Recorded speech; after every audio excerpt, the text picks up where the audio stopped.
여러분, 우리 대한민국 헌법 제1조에 보시면요, 대한민국은 민주공화국이다.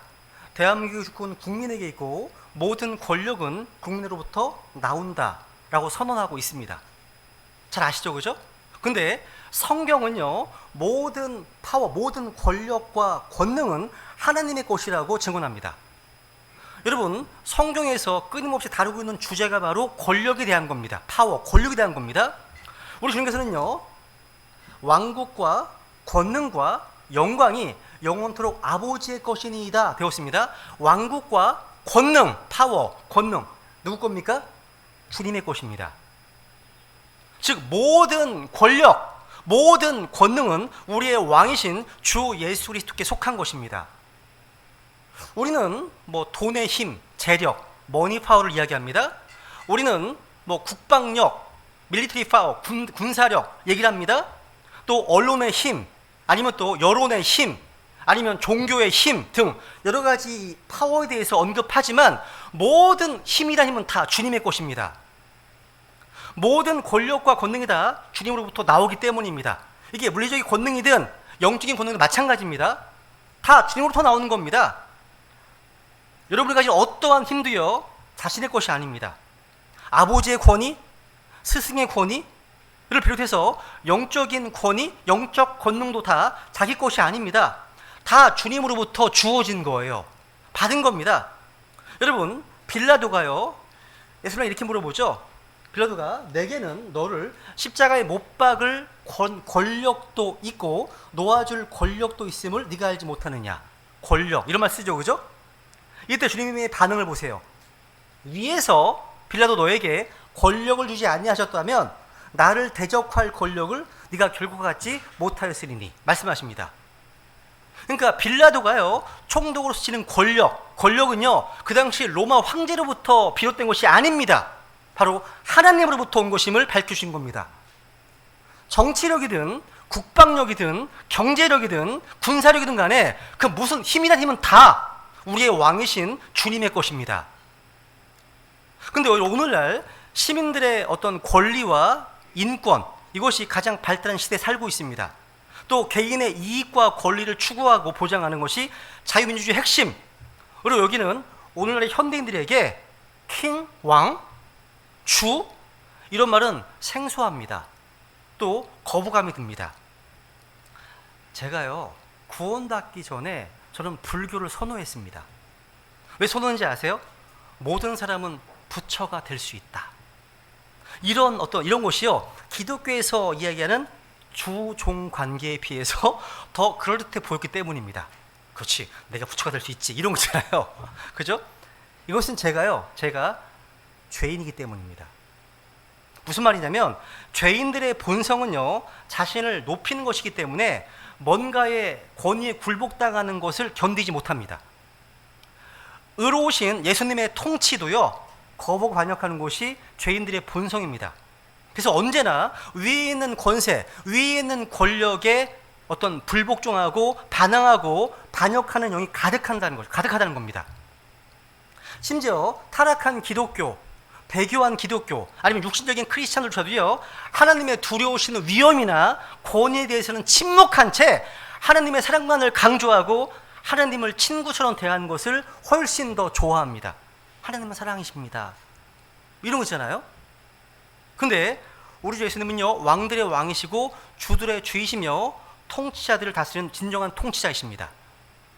잊어서는 안 됩니다. 우리가요, 주님께서요, 자신을 낮추어서 우리를 친구처럼 친밀하게 대해주신다고 해서 우리는 결코 하나님의 두려우신 위엄과 권위와 그 놀라운 영광을 잊어서는 안 됩니다.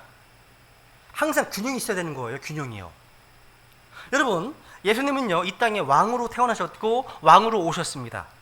예수님은 이 땅에 영원한 왕국을 세우시고 통치하실 것입니다. 물론 예수님은요, 지금도 구원받은 성도들 안에 하나님의 왕국이라는 영적인 왕국을 세우시고 다스리시는 우리의 왕이십니다. 본래 여러분, 예수 그리스도의 피로 구속받은 하나님의 자녀들은 다 주님의 통치를 받습니다. 그죠? 여러분, 왕이 가진 권력은요, 절대 권력입니다. 절대 권력이에요. 모두가 다 그 권위에 복종해야 하는 신성 불가침한 것이었습니다. 사극 보시면 어명이요 다 엎드리잖아요. 왕이 권위고 두려운 권위가 있기 때문에. 그 왕들의 왕이 바로 하나님이시라는 거죠. 그죠? 여러분, 그렇다면요, 왕들의 왕이신 예수님은요, 유일무이한 절대 권력의 소유자이십니다. 오늘날 사람들이 그토록 싫어하는 독재 체제고요, 또 왕들의 왕으로서 주님께서는요, 아무도 도전할 수 없고 아무도 범접할 수 없는 독재자십니다. 다른 말로 거룩한 독재자십니다. 의로운 독재자시라는 거예요. 근데 사람들은요, 예수님을 왕들의 왕으로, 주들의 주로 받아들이려 하지 않습니다. 사람들은요, 성경의 주제가 바로 왕과 왕국이라는 점을 알지 못합니다. 잘 따라해 보세요. 성경의 주제는 왕과 왕국이다. 여러분, 성경의 정치 시스템은요, 대통령이나 수상을 중심으로 하는 공화정이나 민주주의가 아닙니다. 왕정이에요, 왕정. 여러분, 성경의 정치는 왕정이고요, 국가 시스템은 왕국입니다. 왕국. 모든 권력은요, 국민으로부터 나오는 것이 아니라 하나님께 있습니다. 하나님께 있는 거예요. 하나님께서 기름 부으신 한 왕, 하나님께서 세우신 한 왕이 다스리는 한 왕국, 이것이 성경의 주제이고 핵심입니다. 이게 성경의 거의 4분의 3이 그 주제예요. 구원보다 훨씬 많이 있습니다. 왕국, 왕입니다. 여러분, 우리 주님의 사역은요, 하늘의 왕국을 선포함으로 시작되었습니다. 그래서 성경에 보면 하나님의 왕국, 의의 왕국, 영원한 왕국, 하늘의 왕국, 빛의 왕국 등등 온통 킹덤, 킹덤, 킹덤, 왕국이라는 말 속에 살고 있다는 거죠. 우리 주님께서는요, 왕들의 왕이시고 주들의 주이시고 비교를 불허하는 무소불위의 권능과 권세를 가지고 계십니다.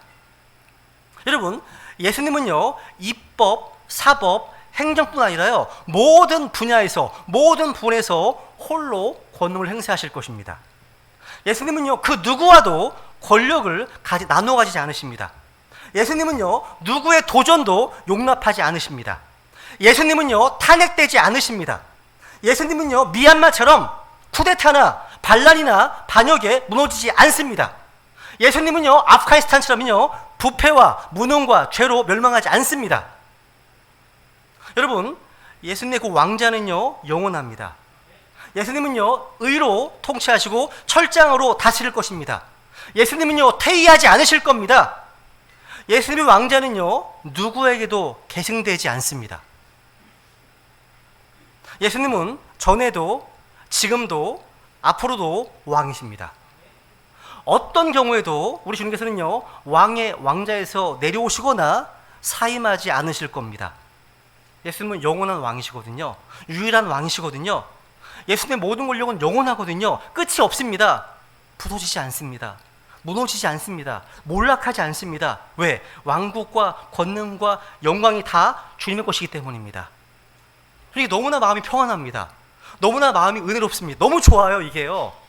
무너지지 않는 왕국, 거기에 저 여러분이 왕과 통치자라는 사실, 놀라운 거 아닙니까, 이게?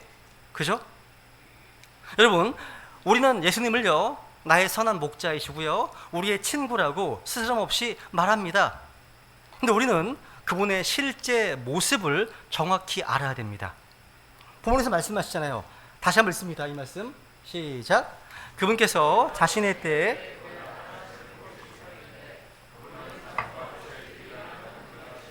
왕들의 왕이시며 주들의 주신이라. 오직 그분께만 죽지 아니함이었고 그분은 아무도 접근할 수 없는 빛에 거하시며 아무도 그분을 보지 못하였고 또 볼 수도 없나니 그분께 존귀와 영존하는 권능이 있기를 원하노라. 아멘. 아멘입니다. 여러분, 예수님은요, 왕들의 왕이십니다. 예수님은 주들의 주이십니다. 또 찬송받으실 유일하신 권능자이십니다. 그렇다면 주님께서 여러분 속에 왕으로 와 계십니까? 여러분, 왕이 없는 왕국은 거짓입니다. 거짓입니다. 어둠입니다. 여러분, 왕이신 그분께서 여러분 속에서 다스리고 계십니까? 진짜로요. 여러분, 여러분의 마음과 생각과 감정을요, 누가 다스리시고 지키십니까? 우리 주님께서는요, 화평으로 우리의 마음과 생각을 지키십니다. 우리 주님께서는요, 은혜로 우리를 다스리십니다.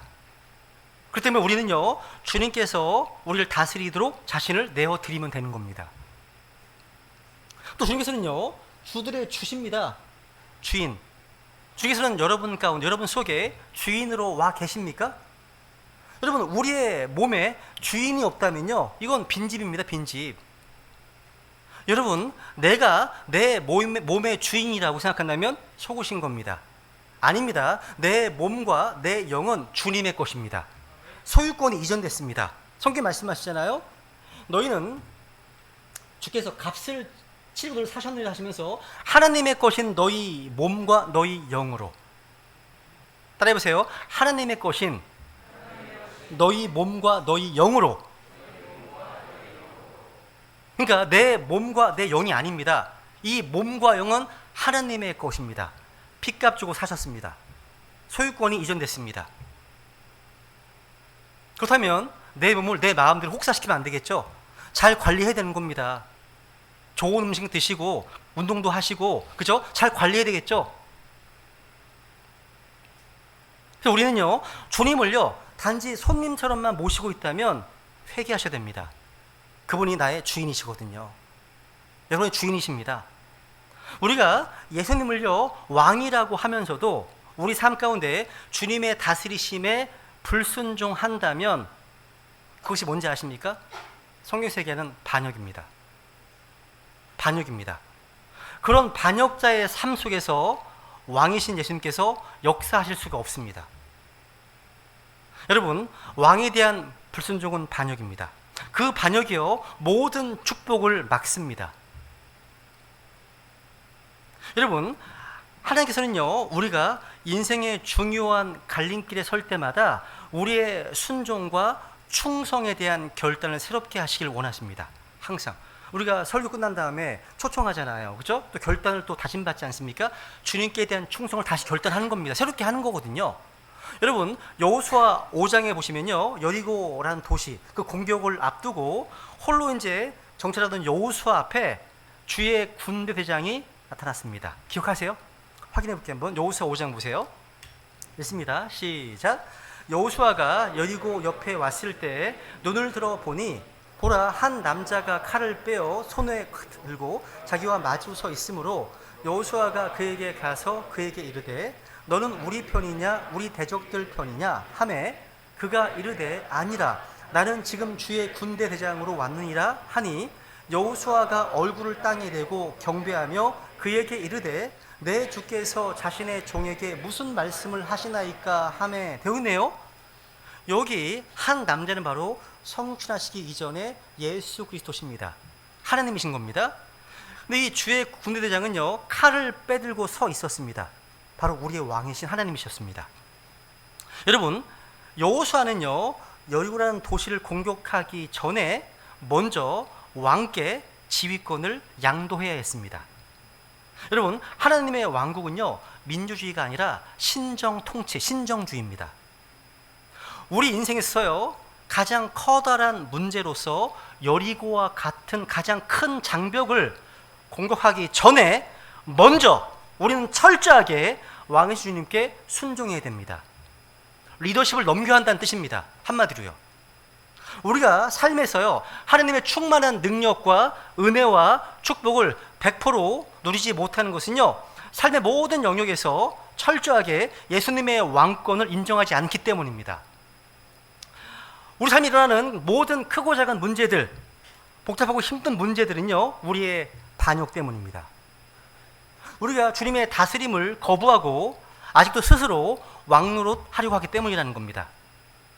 예를 들어서요, 우리의 삶에서 중요한 일을요, 기도하지 않고 결정해버린다?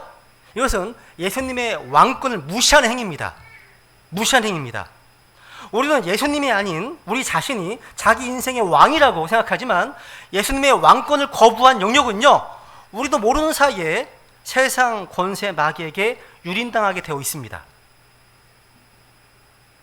예수님은요, 우리의 구원자이시면서 우리를 다스리는 왕이십니다.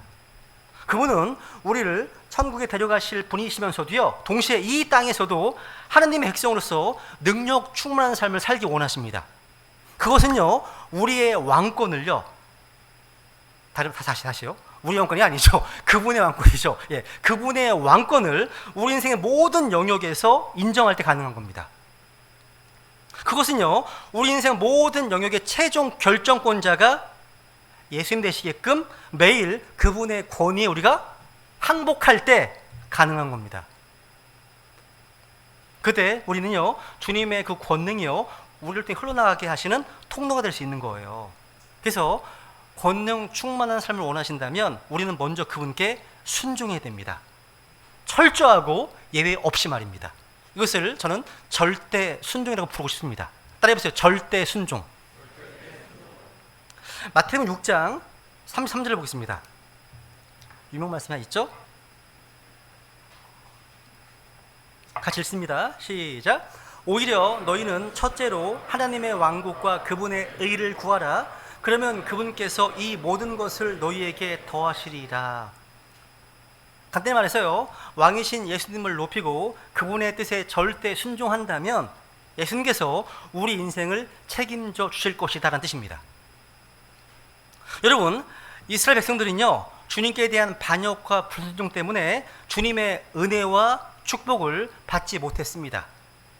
유명 말씀이 있습니다. 예레미야 5장 25절, 이건 체크해 놓으세요. 예레미야 5장 25절 보시면, 우선 23절 보시면, 그러나 이 백성은 반역하며 반항하는 마음이 있어 이미 반역하고 갔으면 되겠죠? 반역의 문제가 있습니다. 반항의 문제가 있습니다. 그랬더니 25절 시작. 너희 불법들이 이런 일들을 물리쳤고 너희 죄들이 좋은 것들을 막아 너희에게서 떠나게 하였으니, 이 말씀은요, 우리의 반역이, 우리의 반항이, 우리의 죄가 하늘나라 창고의 문을 잠가버리는 거구나. 좋은 거를 누릴 수가 없습니다. 오늘날 얼마나 많은 사람들이요, 우리의 반역과 불순종 때문에 왕이신 예수님께서 우리에게 부어주시려고 하시는 축복을 잃어버리는지 모릅니다. 그러니까 우리의 직장이나 사업이나 어떤 자녀나 부부관계나 재정이나 인간관계 등등 모든 영역에서 예수님의 왕권을 인정하고 온전히 주님의 다스림을 구한다면 하나님의 크신 은혜를 경험할 수 있는데, 아직 내 자신이 왕이 되는 고집 때문에 막혀 있다는 겁니다. 그 좋은 것들이 오지 못하게 막혀 있다는 거예요. 예수님을 왕으로 대하지 않으니까 삶이 뭔가 눌려 있는 거예요. 계속 비참하게. 여러분, 우리가 예수님을요, 자신의 구원자로 영접하면 우리는 사망에서 생명으로 옮겨집니다. 그리고 이 땅의 시민에서 천국의 시민권자가 되죠. 하지만 거기서 끝나는 게 아닙니다. 거기에 더해서 예수 그리스도께서 나의 왕 되심을 인정하고 내가 그분께 절대 순종하기로 선포하면 이제 아주 기쁨 충만한 삶, 권능 충만한 삶을 살 수 있게 되는 겁니다. 요즘 말로 해서 하늘의 능력을 다운도 받을 수 있습니다. 절대 순종하며. 그래서 우리가요, 왕이신 예수님께 순종하는 것이 얼마나 중요한 것인지 몰라요.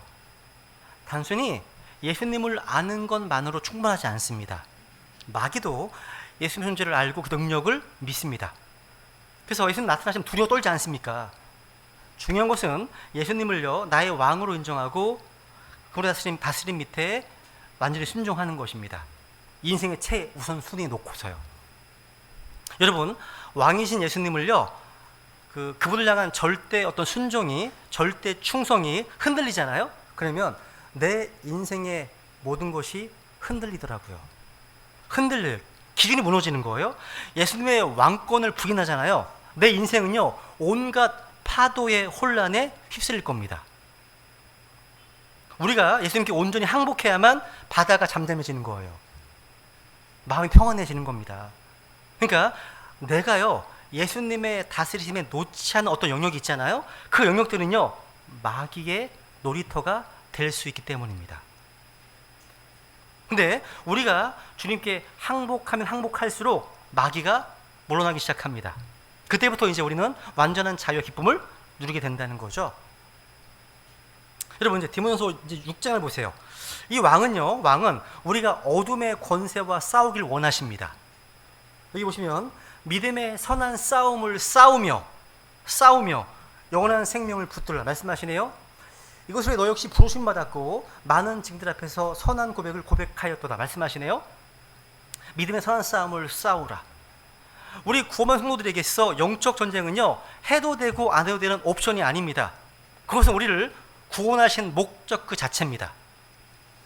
목적이에요. 우리가 서 있는 자리에서 반드시 감당해야 할 싸움을 감당해야 한다는 거죠. 어둠의 군대와 믿음의 선한 싸움을 싸워야 한다는 거죠.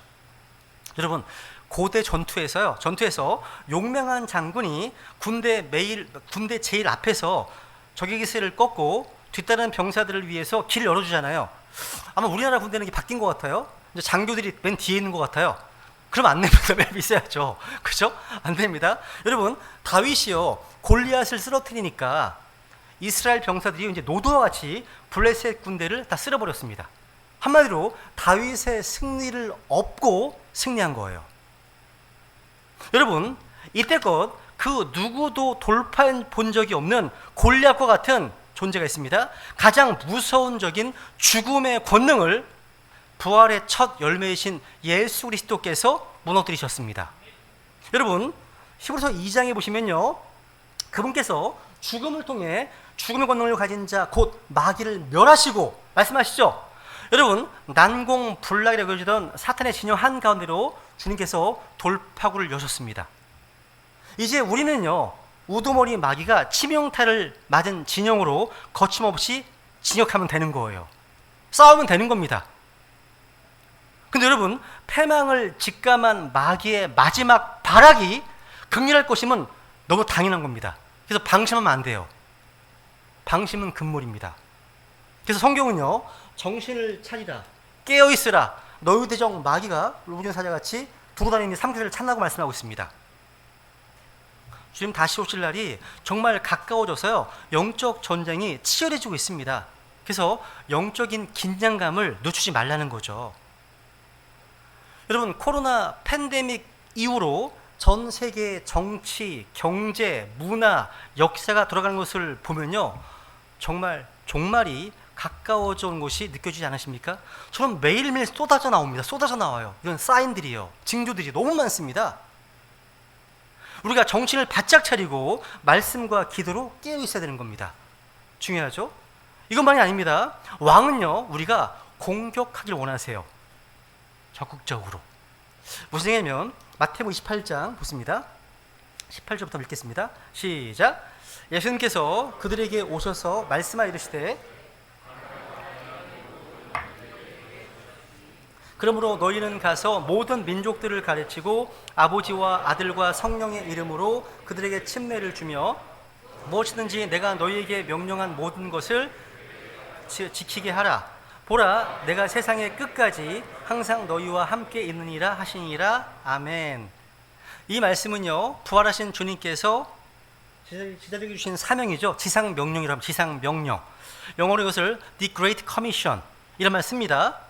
여러분, 지상명령 앞에요, 정관사 너가 붙어 있습니다. 더가 붙어 있습니다.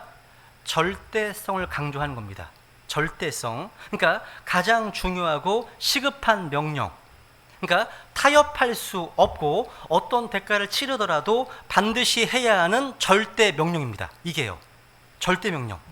여러분, 교회는요, 그리스도의 군대입니다. 맞죠? 군대입니다. 군대에서 명령은요, 절대적입니다. 그죠? 우리의 왕이신 예수님께서요, 내리신 지상 명령은요, 구원받은 성도들이라면 예외 없이 모두 언제 어디서든 반드시 복종해야 하는 절대성을 갖고 있습니다. 근데 이 절대 명령이 어떤 겁니까? 이 말씀해 보시면요, 하늘 아버지께서는요, 부활하신 주님께 하늘과 땅에 있는 모든 권능을 주셨습니다. 자 보세요. 18절. 하늘과 땅에 있는 모든 권능이 내게 주었다 말씀하시죠? 그리고 그 말씀을 하신 뒤에 바로 너희는 가서 모든 민족들을 가르치라 말씀하십니다. 여기서 무슨 말이냐면 문맥 흐름 보세요. 하나님께서 주시는 모든 하늘과 땅의 모든 권능으로 우리를 지원할 것이니까 너는 가서 복음을 선포하고 말씀을 가르치라는 겁니다. 이게 당연한 맥락이에요. 문맥입니다. 여러분, 이 말씀은 왕의 명령이에요. 왕의 명령입니다. 근데 오늘날 많은 교회들이요, 이 왕의 명령을 간과하고 있습니다. 너희는 가서, 너희는 가라. 명령입니다. 그래서 너희는 누굽니까? 예수 그리스도의 제자들입니다. 구원받은 성도들입니다. 너희는 가서 모든 민족들을 가르치고, 그러니까 여기서 가라는 말은요, 마귀가 권세 잡은 세상 한가운데 들어가라는 말입니다. 들어가는 겁니다. 그 세상 한가운데에서 그리스도의 복음을 들고 나아가라는 거죠. 그런데 여러분, 초대교회는 어떻습니까? 어떻게 행동했습니까? 사도행전 2장에 오순절날 성령 강림이 이루어집니다. 그때 그리스도의 몸된 교회가 형성되었습니다. 그런데 그 초대교회 모습은요, 교회 안에서만 집중했지 교회 밖에는 진지하게 관심을 갖지 않았습니다. 한마디로 사도행전 1장 8절 예수 그리스도의 증인이 되라, 이 말씀에 순종하지 않았습니다.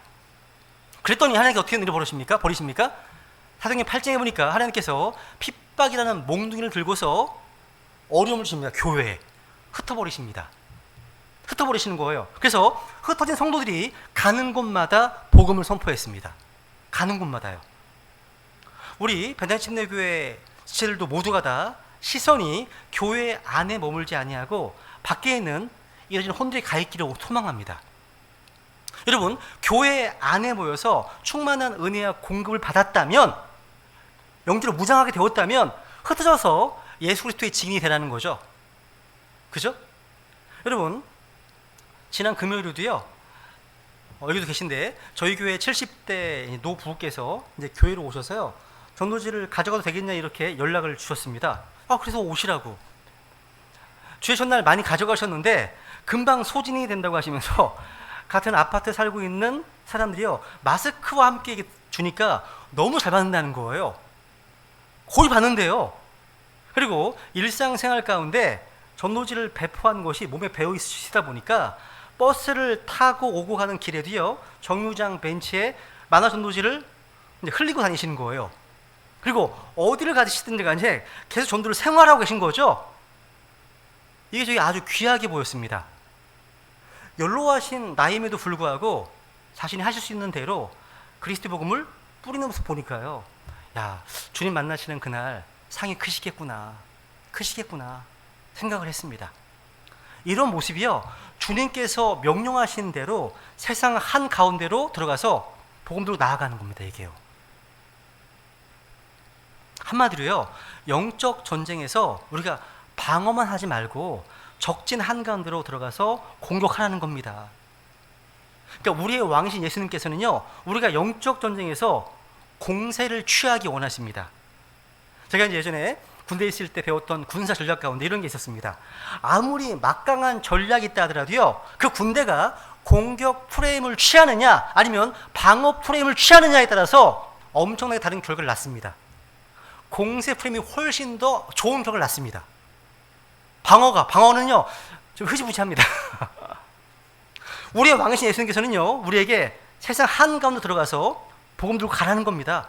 공격 명령을 주신 겁니다. 우리한테요. 공격 명령이요. 다른 말로 하늘과 땅의 모든 권능으로 내가 화력을 지원해 줄 테니까 공격하라는 겁니다. 든든하지 않아요? 하나님이 지원해 주신다고 말씀하시잖아요. 그죠? 그래서 당시 초대교회는요, 목숨 걸고 막강한 로마 제국 한건을 뚫고 들어가서 복음을 전했습니다. 그리고 교회를 세웠습니다. 그리고 오리지 않아서 모든 창조물에게 복음이 선포되었습니다. 근데 오늘날의 교회들은요, 자꾸 세상의 공격으로부터 살아남기 위한 수동적인 방어 전략을 취하려고 합니다. 근데 그렇게 하면요, 교회는 더 밀리게 되어 있습니다. 지금 전 세계적으로요, 교회가 위기라고 합니다. 동침교회들도 많이 위기라고 얘기를 합니다. 그런데 저는 그 위기를 타파하는 길이 뭐냐? 이 지상 명령의 정신을 다시 회복하는 것이라고 믿습니다. 즉 수비에서 공격으로 태세를 전환하는 것이라고 믿습니다. 교회의 역량을 총집결해서요, 세상 한가운데로 더 적극적으로 복음을 들고 들어가는 겁니다. 여러분, 모든 크리스찬들이요, 이 지상 명령에 최선을 다해야 하는 가장 크고 중요한 이유가 있어요. 그걸 이렇게 표현할 수 있습니다. 뭐냐면 18절 다시 보시면 예수님께서 그들에게 오셔서 말씀하여 이르시되 하늘과 땅에 있는 모든 권능이 내게 주어졌으니. 잘 보세요. 주님이 말씀하십니다. 하늘과 땅의 모든 권능이 내게 주어졌다. 다른 말로 내가 하늘의 최고 권세이고 땅의 최고 권세이다.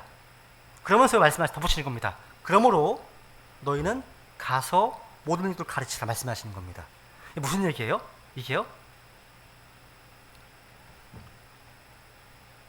주님께서는요, 인간들이 잃어버린 바 되었으니까 믿지 않으면 지옥 가니까 이게 너희는 가서 가르치라 이렇게 말씀하신 게 아닙니다. 한 혼이 천하보다 귀하니까 너희는 가서 말씀을 가르쳐라 이렇게 말씀하신 게 이렇게 말씀할 수도 있었습니다. 그게 아니었어요. 주님께서는요, 하늘과 땅에 있는 모든 권능이 내게 주어져 있으니까 너희는 가서 가르쳐라 말씀하셨습니다. 무슨 얘기냐면 가장 큰 권세이신 왕께서 우리에게 명령하시기 때문입니다. 이분이 하늘과 땅의 모든 권능을 소유하신 분이기 때문에, 그분의 명령이기 때문입니다. 우리가 과태료 내는 것, 범칙금 내는 것, 세금 내는 것, 이건 다 정부 공권력의 권세 때문 아닙니까? 그런데 모든 권세 가운데 가장 큰 권세는 바로 주 예수 그리스도십니다. 어느 날 이분은 다시 오실 거예요. 성경은 이분이 왕들의 왕이시고 주들의 주이시며 모두가 그분의 무릎을 꿇을 겁니다. 예수님은 주님이라고 고백할 겁니다. 이러한 큰 권세를 염두에 두고 주님 명령하신 겁니다. 너희는 가라고요. 너희는 가라고요. 그렇기 때문에 가지 않는 것, 복음 전하지 않는 것은요, 모든 권세 가운데 가장 큰 권세에게 불순종하는 것이고요, 가장 큰 거역이고요, 하늘과 땅의 모든 권세를 가지고 거역하는 겁니다. 가장 큰 거역이라는 거예요, 여러분. 근데 우리가 순종하잖아요. 순종하면 우리의 왕이신 예수님께서 우리에게 힘을 주신다는 겁니다. 여기 20절 보시면요, 보라 내가 세상의 끝까지 항상 너희와 함께 있느니라 말씀하시네요. 사람들은 요 말씀만 따로 떼어서 읽습니다. 은혜를 받습니다. 함께 하신대 얘기합니다. 하지만 이 약속은요, 앞에 나온 지상 명령에 대한 순종을 전제 주신 겁니다. 우리가 가서 복음을 선포하고 주님의 말씀을 가르치는 일에 우리가 전력 투구하면 순종하는 그 사람과 그 교회와 세상 끝까지 항상 함께 하셨다. 이게 주님의 약속인 겁니다. 여러분, 왕이신 주님께서 우리와 함께 하신다? 이것은요, 하나님의 능력과 보호하심이 우리에게 주어진다는 뜻입니다. 하나님이 함께 하시는 교회는요, 세상 끝까지 우리와 함께 하시기 때문에 어떤 핍박 속에서도 승리하는 겁니다. 그래서 여러분, 왕의 명령은 순종하지 않으면서 주님의 함께 하심만 바라는 신앙이라면 그건 이기적인 겁니다. 그러면 안 됩니다. 그리스도의 피 묻은 복음을 들고 세상 속으로 들어가라는 거죠. 그죠? 그럼 왕이신 예수님께서 세상까지 함께 하시면서 우리에게 힘과 권능을 주실 것입니다. 마지막으로요, 이 왕은요, 우리가 함께 싸우기 원하십니다. 따라해보세요. 우리가 함께 싸우기 원하신다. 여러분, 우리가 영적 전쟁을 할 때 함께 싸우기 원하신다는 거죠. 군대는요, 혼자가 아니에요. 팀입니다. 팀이에요. 에베소 6장 13절 보시면요, 6장 13절 읽습니다. 시작. 그러므로 너희가 악한 날에 버텨내고 모든 일을 행한 뒤에 설 수 있도록 하나님의 전신갑주를 취하라. 그러므로 너희가란 말은요, 함께 싸우는 거예요. 고대 그리스 병사들이요, 한 소대씩 쌓인 그룹으로요, 방패를 마주 붙이고 서서 쏟아지는 적의 화살을 막아내고요, 함께 전진합니다.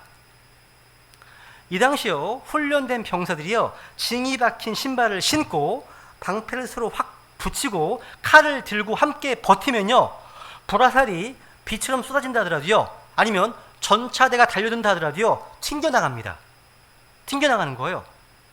마찬가지입니다. 우리 또한 이를 악물고 팔짱을 끼고 굳건히 서서 버티라는 겁니다. 함께 싸우는 거예요. 우리는 모두 예수님의 군대예요. 맞습니까? 군대 맞죠? 모두 하나 되어서요, 믿음의 방패를 들고 강하게 버텨야 됩니다. 그러니까 영적 전쟁은요, 혼자 싸우는 게 아니라 믿음의 형제들과 함께 싸우는 거예요. 그래서 교회 모임이 중요한 겁니다. 우리는 혼자 싸워서 안 됩니다. 영적으로 너무 위험해지거든요. 서로 기도를 요청하고 교제하면서 도움을 요청하십시오. 혼자라면 무너져도요, 둘, 셋씩 짝을 지으면 쉽게 안 흔들립니다. 쉽게 안 흔들려요. 그래서 여러분, 우리 한 사람 한 사람의 화이팅이요, 다른 믿음의 형제들에게 힘을 불어넣어 주잖아요. 그죠? 여러분, 태산 같은 적들이 우리 앞을 가로막아도 함께라면 능 이길 수 있습니다. 그래서 주님께서는 마지막 날이 되면 될수록 함께 모이기를 힘쓰라고 이렇게 명령하신 겁니다. 제가 어제도요, 신학원 강의를 이제 마치고 저희는 기현 엄마와 함께 청년 지체들과 이제 저녁을 먹고 차를 마시면서 믿음을 세워주려고 했는데, 교제를 하다 보니까요, 저와 제 자매 모두가 영적으로 힘을 주고받는 시간을 가졌습니다. 오히려 제가 힘을 받았습니다. 제가요. 힘을 받았습니다. 여러분, 성도들 간의 교제가 그래서 중요한 거예요. 주의 첫날 일방적으로 강단에서 선포되는 말씀만 듣고 성도들 간의 교제나 기도를 하지 않는다면 영적으로 퇴보할 수밖에 없습니다. 말씀 선포와 더불어서 성도들 간의 교제, 또 복음 선포, 또 기도는요, 지역교회의 본질적인 사역입니다. 아주 중요한 거예요.